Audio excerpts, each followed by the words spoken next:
Oferecimento: Hospital Med Rádios. Agora, com urgência e emergência para adultos, 24 horas. Olá, mais uma vez estamos aqui juntos na tela da TV Mar, programa Conectando, para conectar você a assuntos interessantes, pessoas interessantes, para que você possa impactar sua vida de forma positiva, tá? Estamos juntos e bem acompanhados aqui com a Agência Paradise. Você quer fazer um site, uma página de captura, uma arte bem elaborada para sua rede social, quer orientação para o seu podcast? agenciaparadise.com.br. Estamos juntos também com a Med Rádios. Med Rádios é um complexo médico hospitalar que fica na Gruta de Lourdes. Na Med Rádios você encontra diagnóstico por imagem, todos os exames de diagnóstico por imagem, centro de tratamento de câncer com técnicas avançadas, o Hospital Med Rádios para cirurgias, internamentos, cirurgias de alta complexidade também. E o Hospital Med Rádios agora está 24 horas com urgência e emergência para adultos. Med Rádios e você juntos pela vida. Estamos gravando o programa aqui no restaurante Petit Sucré. Esse lugar é muito bacana. Para quê? Para almoçar, para lanchar, para jantar, para realizar um evento. Sim, fala com eles, o telefone está na tela. Bom, hoje nós vamos falar a respeito de saúde. Esse é um assunto que eu gosto muito, não é? Nós estamos recebendo aqui hoje, com muita satisfação, essa pessoa que é muito querida, doutora Cristiana Maia, médica radiologista, coordenadora dos setores de tomografia e ressonância magnética da Med Rádios. Tudo jóia, doutora? Olá, Edjane, tudo jóia. Muito obrigada pelo convite. Inicialmente, gostaria de falar com vocês que estão assistindo ao programa Conectando e dizer que é um grande prazer para mim poder participar com você, Edjane, nesse programa. Uma pessoa muito especial para mim também, por quem eu tenho uma profunda admiração e respeito pelo ser humano que você é e pela profissional também. Obrigada. Muito obrigada mesmo. Doutora Cris, que já laudou inúmeros exames meus. Com muita responsabilidade, né? Com muita responsabilidade, muita dedicação. Também ensina, né, a pessoas que estão estudando, alunos de medicina. E é importante dizer isso porque a área da medicina é uma área que eu sou muito encantada por ela. A gente tem que respeitar muito, né? Eu digo que quando a máquina da gente quebra, são eles que arrumam, que ajustam, né? Um diagnostica, o outro trata, o outro cuida. Isso é muito importante. Hoje a doutora Cristiana está aqui para conversar com a gente a respeito de um exame que oferece curiosidade. Tem muita gente que tem curiosidade a respeito. Um exame que é muito importante para vários diagnósticos e nós vamos conversar a respeito desses diferenciais. Eu estou falando a respeito do exame de ressonância magnética. Recentemente, nós vimos na mídia falar muito a respeito de endometriose. O exame de ressonância magnética, ele também contempla esse diagnóstico, né, doutora? Sim, com certeza, Edjane. É um diagnóstico que a gente consegue fazer por ressonância de uma forma muito acurada e não só para o diagnóstico. O exame serve também para o planejamento do tratamento. A gente vê quais são as áreas que são acometidas, porque a endometriose nada mais é do que o tecido uterino fora do útero. Então, tem vários locais de acometimento possíveis da endometriose. Então, pode ser perto da bexiga, atrás do útero, nos ovários, no reto. Então, a ressonância ela é um método assim, que tem uma resolução anatômica fantástica e é um método muito preciso. A gente consegue estudar de uma forma muito acurada todos os compartimentos, o compartimento anterior, posterior, médio, e dizer com muita segurança os locais que estão acometidos, que vai possibilitar um melhor tratamento para a paciente. Olha só, achei importante tocar inicialmente nesse assunto porque é uma coisa que está muito em alta. Esse diagnóstico ele tem sido cada dia mais revelado para inúmeras mulheres. E algumas ficam muito preocupadas. Nossa, será que isso tem tratamento? Será que tem cura? Não é? E aí agora a doutora Cristiana traz essa informação para a gente de que a ressonância ela não é só importante no momento do diagnóstico, mas também do planejamento do tratamento. E como é importante a gente saber, né, desse tratamento, ser bem planejado, porque quanto melhor é o planejamento, mais assertivo é a tomada de decisão, não é? Com certeza, Edjane. E também para o acompanhamento do tratamento, se está surtindo efeito, se teve alguma recidiva, se ficou alguma área, também a ressonância tem esse papel. Quando a gente fala de ressonância magnética, às vezes a gente vai marcar ressonância magnética, a gente já recebe as orientações, fazem várias perguntas pra gente, inclusive, você tem maquiagem definitiva? Você tem piercing? Você tem isso, tem aquilo? Eu gostaria que a explicação viesse agora, né? Eu disse no início aí na abertura do programa que o interesse da gente é conectar as pessoas com assuntos que realmente possam impactar positivamente a vida delas, e eu acho que a informação é poder, não é? Com certeza. E entender as coisas. Eu sou uma pessoa que eu gosto muito de entender, por que está me perguntando isso, né? E aí, muitas coisas eu já perguntei à doutora Cristiane, e por isso eu acho interessante trazer essa informação para você que está em casa também. Por que tantas perguntas na hora da gente fazer essa marcação para realizar esse exame? Então, isso é engraçado. Como você falou, eu trabalho lá na MedRádios e a gente tem todo um cuidado com isso. Tem até alguns pacientes que falam, minha Nossa Senhora, eu ligo para marcar o exame, a telefonista pergunta, ou faz um monte de perguntas, eu chego no setor, repetem as mesmas perguntas e muitas vezes a enfermagem repete de novo as perguntas. E por que tudo isso? Então, não é por acaso. O que precisa muito cuidado com esse método? O que a ressonância magnética ela oferece? Na verdade, a ressonância ela é um grande ímã. Um ímã sim, mas não é... Sabe o ímã que atrai o metal? Mas não é um ímã qualquer. É um ímã muito potente. Ela gera um campo magnético muitas vezes muito maior do que o campo magnético da Terra. Então, ela atrai tudo que é de metal. Então, a gente tem que fazer uma pesquisa, um questionário bastante acurado para ver se o paciente tem algum metal que possa ser incompatível com o ambiente de ressonância magnética. Então, ele não pode entrar naquele ambiente. Tem algumas contraindicações, algumas condições que a gente pode reverter e outras não. A maioria a gente consegue com orientação. Você perguntou a respeito da maquiagem. Isso. Então, assim, a maquiagem, ela geralmente tem pigmentos ferromagnéticos.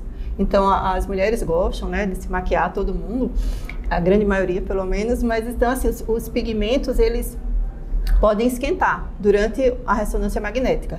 Eles têm que ser, a maquiagem normal, ela tem que ser removida antes do exame. E aí, por exemplo, o paciente tem uma maquiagem definitiva, ela pode fazer ressonância? Pode, desde que após um mês da maquiagem. Assim também como para a tatuagem? Para a tatuagem também. A tatuagem ela tem pigmentos que podem esquentar, pigmentos ferromagnéticos. Vai depender da região que a gente está estudando. Quanto mais perto do magneto, que é onde está esse ímã, que gera o campo magnético, na verdade, chama magneto, maior a chance de esquentar uma tatuagem. Então, digamos que você for fazer um exame do tornozelo e você tem uma tatuagem no ombro, dificilmente aquela tatuagem vai esquentar. Mas o paciente tem que ser orientado. Como você falou, informação é poder. A gente tem que informar o paciente, mas ele vai sofrer uma queimadura? Não. Ele pode sentir esquentar aquela tatuagem, o exame é interrompido, conversado com o paciente, e para ver se melhora, tá certo? A única contraindicação em relação à tatuagem é não posso fazer o paciente com sedação anestésica. Então, digamos que o paciente tem uma tatuagem em qualquer parte do corpo, eu não posso submeter o paciente a uma anestesia para fazer uma ressonância. Lá na MedRádios, a gente faz ressonância magnética com acompanhamento de anestesista, mas o paciente que tem a tatuagem, ele não pode ser sedado. Por que isso? Porque se esquentar, ele vai estar sedado e não vai conseguir aferir. Então, isso pode gerar realmente uma queimadura. Esse esquentamento pode eventualmente virar uma queimadura. Então, a gente não pode fazer. E tem que estar apto, sensível, para poder dar a informação de que isso está acontecendo. Consciente. Tem que estar consciente. Mesma coisa num paciente comatoso, também não pode. Tá certo? Ele tem que estar consciente para realizar. E se aquecer? Se a tatuagem tiver sido feita há pouco tempo, esse aquecimento pode criar algum borrão? Pode. Exatamente. Então, assim, antes de um mês, a tatuagem e a maquiagem definitiva também. Sobrancelha, né? Fazem muita. Então, ela pode ficar disforme, pode ficar meio borrada. Tanto a tatuagem como a maquiagem. Então, a gente tem o dever de informar o paciente.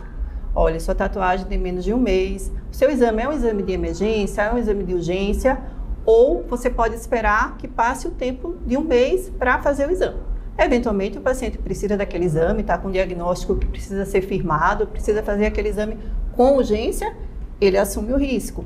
Mas a grande maioria espera, dá um mês e faz o exame para não perder a tatuagem, né? Tem alguma implicação com os cílios? Eu tô agora trazendo para realidade. Eu não uso não, viu? Eu tô com cílios postiços não. Porém, a gente gosta de perguntar porque atualmente está muito em moda. Muitas pessoas estão utilizando, né? Aqueles cílios com imã, né, Jane? Aqueles cílios tem que ser retirados antes do exame.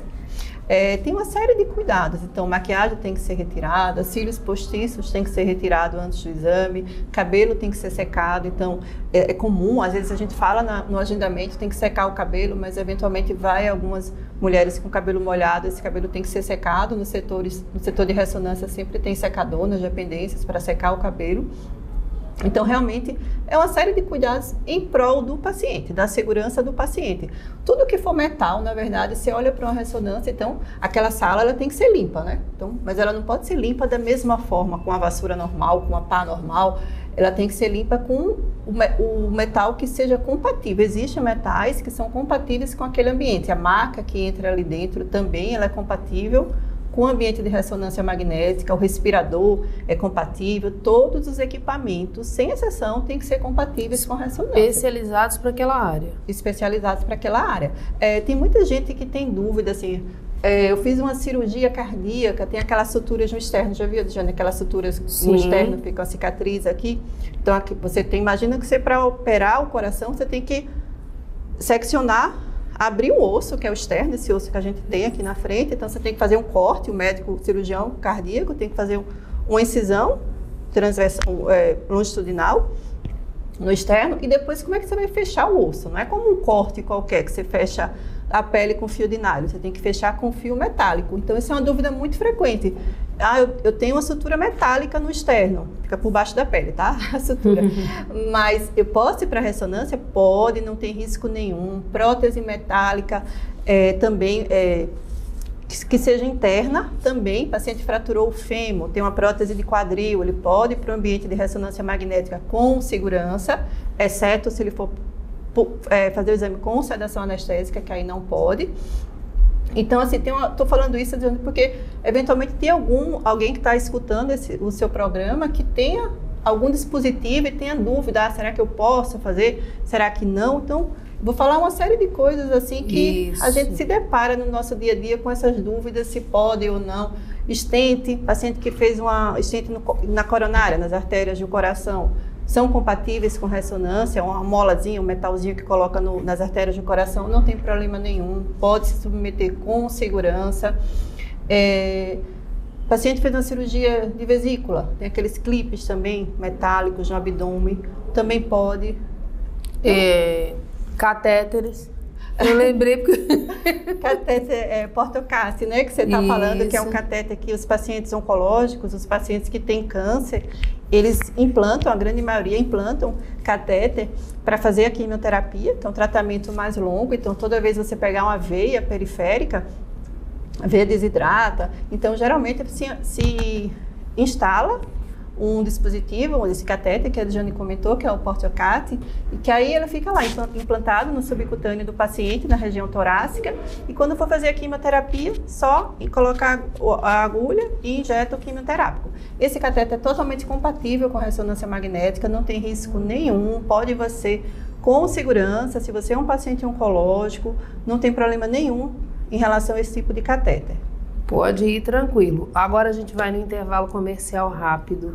Muita informação legal, né? Por que eu digo que é legal? Porque, como eu falei anteriormente, informação, conhecimento é poder, tranquiliza as pessoas, porque, olha, gente, ressonância magnética serve para vários diagnósticos. Inicialmente a gente falou aí da endometriose, mas são vários os diagnósticos, atletas que fazem muita ressonância magnética. Então a gente vai falar tudo isso daqui a pouco no segundo bloco. Espera aí que eu volto já.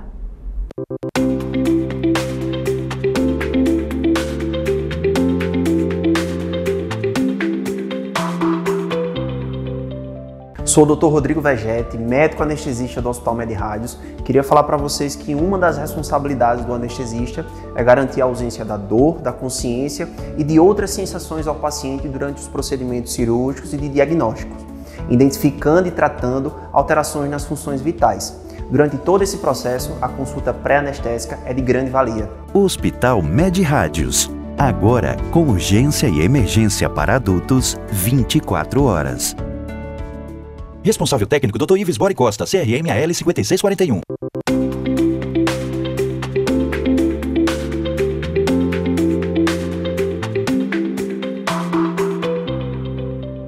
De volta aqui no Conectando, a conversa de hoje está super interessante com a doutora Cristiana Maia, ela que é médica, radiologista, coordenadora dos setores de ressonância magnética e tomografia da MedRádios. Nós já falamos aqui, ela já falou a respeito dos dispositivos que permitem a realização do exame e aqueles que não permitem. Tem mais algum que a gente possa citar, doutora? Tem, Eligiane, um cuidado que a gente tem muito em relação a clipe de aneurisma cerebral. Então, o paciente que clipou o aneurisma, fez uma cirurgia para correção de aneurisma cerebral e tem um clipe cerebral. De 1995 para trás, os mais antigos, nenhum é compatível com ressonância magnética. De 1995 para cá, muitos são compatíveis. A grande maioria é compatível nos dias atuais. O que é que a gente precisa? Geralmente o paciente ele tem um cartãozinho que é fornecido pelo médico que efetuou o procedimento, ele tem um cartãozinho falando a marca, o modelo, e a maioria eles já falam se são compatíveis ou não com ressonância magnética. Isso serve para qualquer dispositivo metálico. Mas, assim, eventualmente não tem essa informação se é compatível ou não. Existe um site internacional, que é o MRI Safety, que a gente sempre consulta, que ele tem todos os dispositivos no mundo listados e a gente tem a obrigação, como médico, como biomédico, como pessoal da enfermagem, consultar esse site em caso de dúvida. Tá? Então, a gente não pode arriscar a vida de um paciente. Uma dúvida também que tem muito em ambiente de ressonância é projétil de arma de fogo. Então, o paciente levou um tiro, uma bala perdida, ficou estilhaços, ficou fragmentos de arma de fogo alojado no corpo. Né? De projétil de arma de fogo alojado no corpo. E mesmo fragmentos, pedacinhos, assim, o tiro entrou, passou de raspão, mas ficou alguns fragmentozinhos. A grande maioria pode fazer ressonância, mas a gente tem que ter certeza aonde estão esses fragmentos. Então, assim, ressonância é um lugar de muito segurança. A gente não pode arriscar o paciente. O que é que a gente faz? A gente ou faz uma radiografia ou, o que é melhor, faz uma tomografia. Então, o paciente que no questionário ele afirma, eu tenho um projétil de arma de fogo alojado no corpo. Foi na minha perna, foi no meu braço, foi no meu rosto. A gente tem que saber exatamente o local. Então, se você tem um projétil alojado no corpo, a gente coloca o paciente na tomografia, lá na clínica, sem ônus para o paciente vai fazer uma toma e a gente vai ter certeza onde ele está alojado. Então, se o projétil estiver perto de artéria, veia ou nervo nobre, que são os mais calibrosos, não pode fazer. Se tiver intraorbitário, dentro da órbita do olho, não pode fazer também. E se tiver dentro de articulação, também não. O restante pode fazer de forma tranquila, sem risco nenhum para o paciente. Uma outra coisa também, que também a gente se depara muito no nosso dia a dia, é portador de marca-passo cardíaco. Verdade. Daqueles marca-passos que você não pode, inclusive no aeroporto, né? Você não pode passar pelo aquele detector de metal. Ressonância, a grande maioria dos marca-passos não são compatíveis. A grande maioria. Tem os marca-passos atuais que eles são compatíveis. Mas, assim, a gente precisa ter todo um cuidado a respeito disso, verificar se realmente esse exame é seguro para o paciente, é necessário para o paciente, se pode ser substituído por uma outra modalidade de estudo. E, em geral, o que se preconiza, o que se orienta é que o técnico de eletrofisiologia, o que é responsável pelo marca-passo, ele esteja presente na clínica para acompanhar todo o processo, mudar eventualmente alguma programação, desconectar antes e reconectar depois do exame. Veja como é importante, né? Quanto cuidado, gente, tem por trás de uma realização segura de um exame desse. E aí, quando a doutora Cristiana falou compatibilidade, eu lembrei de que alguns pacientes, eles pensam assim, eu não quero fazer não a tomografia, ou eu não quero fazer não a ultrassonografia, eu quero fazer logo uma ressonância magnética. A gente ouve muito isso, né? Eu quero fazer logo uma ressonância magnética. Na verdade, querendo dizer, deixando nas entrelinhas de que esse exame é o mais importante, que esse é o mais esclarecedor, mas na verdade, do ponto de vista do médico radiologista, existe diferença e possibilidades de diagnosticar através de uma tomografia, de uma ultrassonografia, de uma ressonância, mais especificamente da tomografia e da ressonância, que elas andam meio que ali lado a lado, né? Isso é uma ótima pergunta, Edjane. Eu acho que vai tirar muitas dúvidas, esclarecer, desmistificar um pouco essa questão. A ressonância, dentro da radiologia diagnóstico por imagem, é um método mais complexo e mais sofisticado. Então, muita gente, como você falou, eu quero logo fazer uma ressonância. Tem algumas patologias, algumas doenças que a ressonância magnética, ela não é boa. Por que ela não é boa? Por exemplo, para pulmão, a tomografia é o método padrão ouro, é o método de escolha para avaliação do pulmão. A ressonância magnética ela não é boa. Por quê? Porque o ar ele não emite um sinal bom de ressonância magnética. Então, a gente consegue avaliar, mas não com tanta precisão como a tomografia. Cálculo renal, ultrassonografia e a tomografia são bem superiores. A ressonância também não é boa para cálculo renal. De modo geral, a ressonância ela é um método fantástico. É um método lindo, eu sou apaixonada por ressonância, assim, é um método fantástico, muito preciso, que diagnósticos que a gente faz com muita segurança, mas nem sempre é necessário, tá? É um exame que ele demora um pouco mais. Uma coisa que eu esqueci de falar, Edjane, que realmente é uma coisa assim que a gente está bem animado, assim, bem satisfeito lá na MedRads. Recentemente a gente adquiriu uns softwares que eles aceleram o tempo de ressonância magnética. Então, qual é a grande dificuldade de uma ressonância? É o tempo. Então, se você faz uma tomografia, é minutos, 2 minutos, uma tomografia no máximo, eventualmente o abdômen são 5 minutos, mas assim, um exame muito rápido. A ressonância é um exame que demora muito mais. Então, a gente demorava uma média de 30 minutos, 40, tinha protocolos quando era muito específico, muito detalhado, que chegava a demorar 1 hora de exame, e hoje em dia a gente não tem mais isso. Então, isso é uma grande satisfação, isso aumenta muito o conforto para o paciente. A radiologia ela é um campo que acelera muito, a inovação tecnológica não para. Então, assim, teve uma série de softwares e atualizações que foram adquiridas pela MedRads. É um grande prazer para mim fazer parte dessa empresa que prima por qualidade e visando o conforto e a segurança para o paciente. Então, o exame que a gente demorava 30, 40 minutos para fazer, a gente está fazendo uma média de 10, 15 minutos. Então, isso é uma coisa fantástica. Isso é uma ótima notícia, né? Para mim, então, faço sempre, é uma ótima notícia. E quando ela chegou, eu disse assim, doutora Cris, a ressonância. E outra coisa... É o exame que eu mais sofro para fazer. Não pode dormir, respira, eu não durma. Mesmo com barulho, tem gente que dorme, eu sou uma dessas, viu?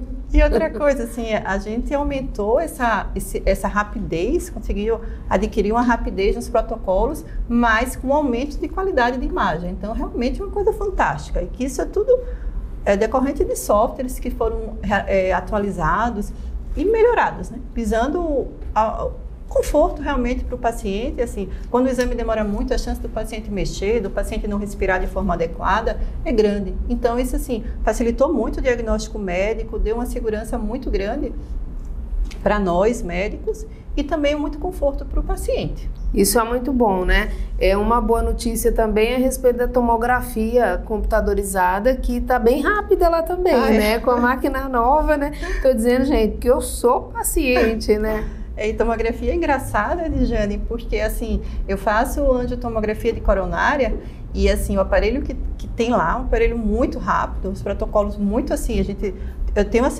gente tem esse cuidado assim, de fazer protocolos muito apurados e muito detalhados. Mesmo ele sendo assim, ele é muito rápido. Eu faço coronária, o exame acabou, depois é que mostra as imagens, para ver como ele é tão rápido, a aquisição do exame, depois é que vai processar as imagens, assim, é uma coisa fantástica. O exame já acabou, então realmente a inovação tecnológica no campo da radiologia e diagnóstico por imagem é sensacional. A inovação que existe e a busca, a disposição em trazer aqui pra gente também, né? Em Maceió isso é muito bom. É uma equipe muito engajada para poder propiciar isso para o paciente. Aí eu falo como paciente satisfeita que fico, né? De saber assim, nossa, vai demorar menos, vai ser rápido. Isso é muito legal, né? Doutora, antes da gente terminar, a gente tem um tempinho ainda.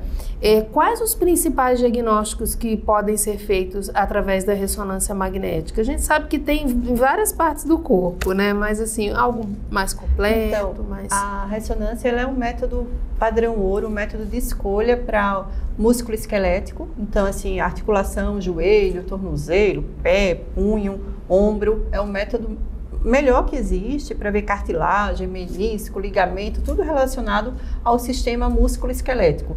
É um método também fantástico para o sistema nervoso central, para o cérebro do paciente.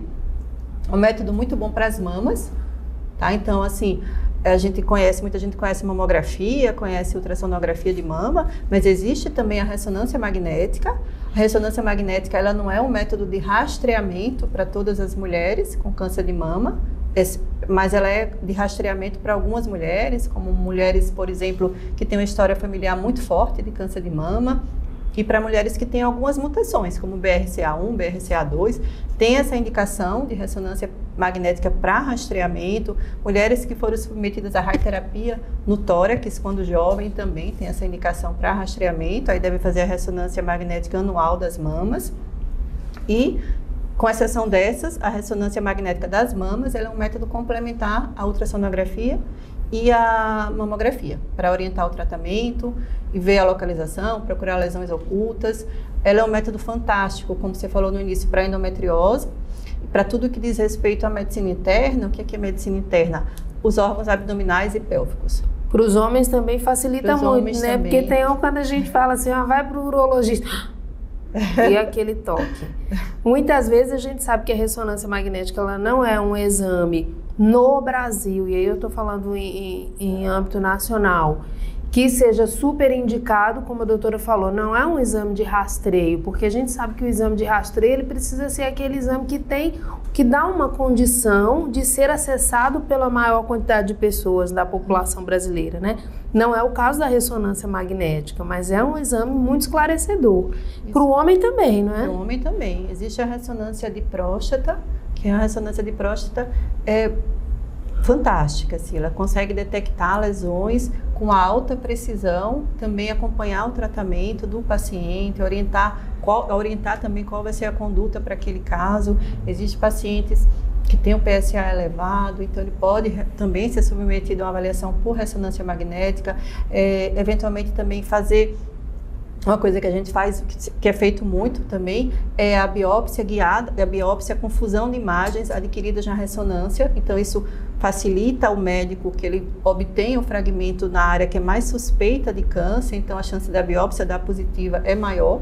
Precisão, né? Mais precisa, exatamente. Então, gente, só dá positivo se tiver positivo, né? Porque a pessoa que está lá do outro lado, o paciente que não quer fazer, já tudo é um motivo, né? Mas ela está falando que a chance de dar positivo quando está positivo. Só dá também, positivo, né, Dejane? E de dar negativo também, é uma precisão maior, né? É um método muito preciso. Então, se realmente não der nada, a ressonância excluir causas, por exemplo, câncer, pode ficar tranquilo, porque realmente é um método muito preciso, muito acurado, muito seguro para o paciente. E um método sem radiação. Não tem radiação, por isso que pode ser feito em gestante também. Muita gente pergunta isso. Se pode ser feito em gestante, pode. Tem só uma cautela no primeiro trimestre da gestação, deve ser evitado. Após isso, o método factível. Coisa boa, hein? Gostou dessas informações? Tirou muitas dúvidas aí do outro lado? Doutora, eu já vou agradecer. Chegamos ao final desse bate-papo com tanta coisa boa que ainda poderia ser dita aqui, né? Oi, Dejane, eu que agradeço mais uma vez seu convite e desejo todo o sucesso do mundo para você no seu programa. Muito obrigada. Doutora Cristiana Maia, médica radiologista, nos falando a respeito de ressonância magnética, de diagnóstico por imagem, de protocolos, de precisão, um assunto muito interessante e esclarecedor para você que pode se beneficiar através desse diagnóstico, desse exame, tá?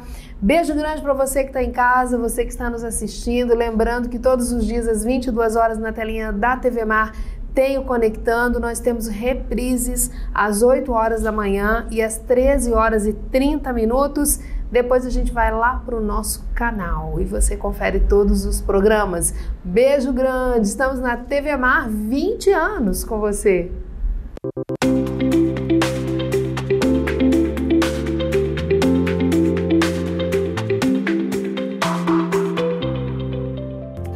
Oferecimento: Hospital Med Rádios. Agora com urgência e emergência para adultos 24 horas.